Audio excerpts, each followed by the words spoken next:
Wokkpash. Dusk.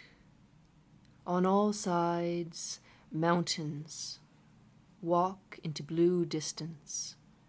Without pause, without sound. 4 days, and you have seen no one. Here in this gloaming, this coyote light thick with the unnamed, instinctive, earthy, you know nothing, the dusk doesn't. And how uneasy, at the tree line even traces of your kind disappear. The roots just creek bed and caribou tracks through the pass. From the folding summer, night draws its old breath, restless. This shifty air and silence gnaw at your hands, with that old wish to have done better. And the dying asters, the fireweed blazing seed, the grey and fossil-scarred scree, it all could have tried harder. Maybe next year, still only a thought. But there is no one here. Tomorrow does not exist. Or else lies somewhere in the time it takes a leaf to fall, for an arete to become a plain, that time only a measure of forgetfulness, more vast than this quiet mountain sky and its brief bloom of stars. It doesn't matter. In the half-dark, in this wolfish light, you are cold, awake with everything thoughtless, everything without cause, without reason. You crouch there, crepuscular, animal, alive. Fish. A man is hewing a poplar log. He is alone, his brother traveling the 30 miles to town on horseback for supplies. He squares the log with a broad axe and dovetails the ends. Hefting it into place, he regards his work, props one end to smooth a closer joint. This house he builds faces south to a field, rough, stumped. Beyond the stumps are poplars, green with early summer, beyond those, mountains. Already the house is 5 logs high. He is strong and quick.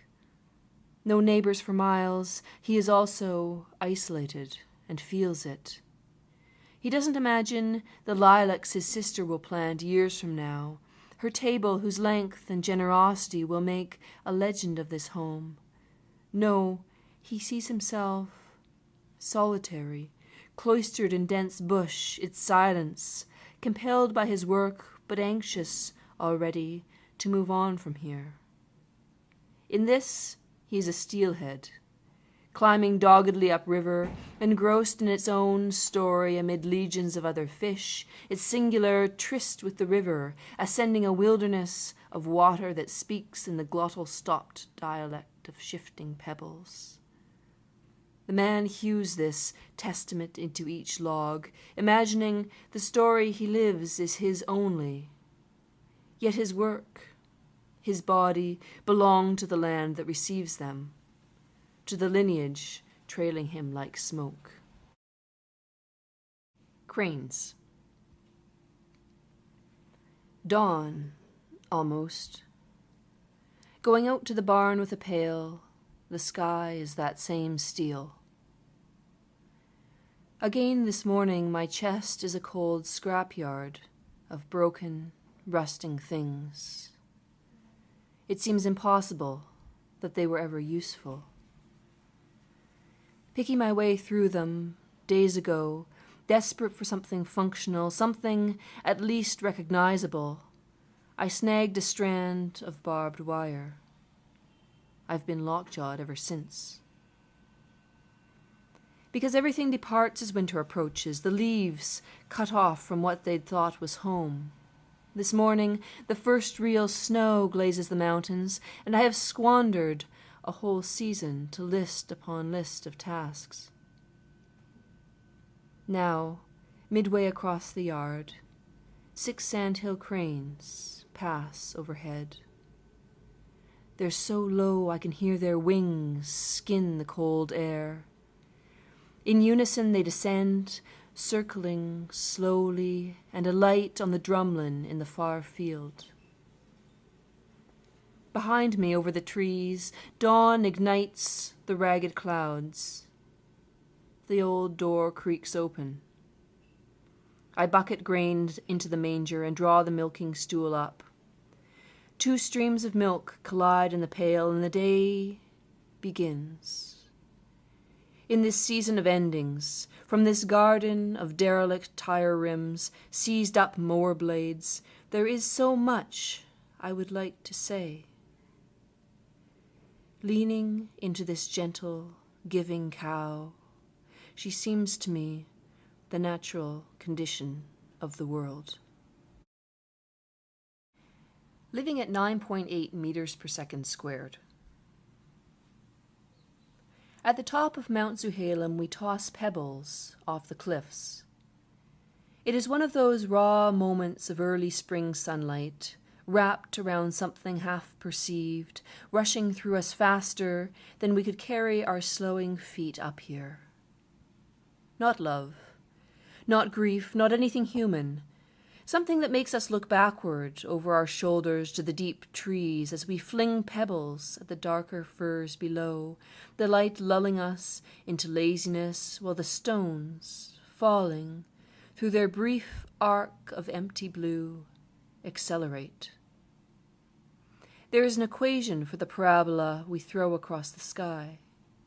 We could count the seconds of each drop, and, knowing certain velocities, angles, find the height of these cliffs. But what matters is the whistle of that falling, the wind in our ears now, gathering speed. Dioskorides. He names each land for what grows there. Nardos, Kyklaminos. That is how he cloaks geology in his own tongue, the surest way to tame distance. At the oars, a game to pass the time, they list ruined cities, islands, villages left behind. When he replies unthinking, his companion grins. That is not a city, that's a plant. Later, leaning together on the rail, they translate the coast for one another. Latinus tracing the line of near hills, smooth and brown and smelling of sun, as he tells their stories and those of the winds, each painting the sea a different blue. Dioskorides speaks of the iris plant, roots beneath knotty and strong, how to dig these and dry them in the shade hanging from a linen cord. The best are from Illyria, Macedonia. Of these, the best again are thick and yellow, bitter. They are warming, bring sleep, provoke tears. He falls silent. Later again, rolling to lie facing the stars, he wills the plants to grow beneath his eyelids, to blossom white in the cool shadows near the azure lake of his youth, June bugs roaming lazily over the petals. Hours pass. He knows no remedy for this smell of blood he cannot wash from his hands, for the dark birds circling his mind, above the broken flesh, the splintered bones that no amount of herbage will repair. Saint-Rémy-de-Provence. Consider a garden of blue irises. How there are never only irises, but always irises and lézéries. Van Gogh's flourish of oils alive amid the blossoms, just as they are always there, blue and real, behind his paint or in it. In a wheat field flecked with poppies, where a parched wind licks the grain yellow, I am in a landscape far out of view, a ceiling of spruce, the ocean pummeling a gray slate shore. It is here under the cypresses, in the ferny sandstone housing of a well, that true home. And because Picasso and the rest of us have seen a violin, what he paints abandons the expected form. His lines are warbler's trill, the maple, its curly-cue shavings, the composer, intent, drawing sheet music out of the pulse of his mind. Yet we find it every time, the shape we want and know too well, nothing in his geometry but the violin again, its silhouette embossed in our skulls.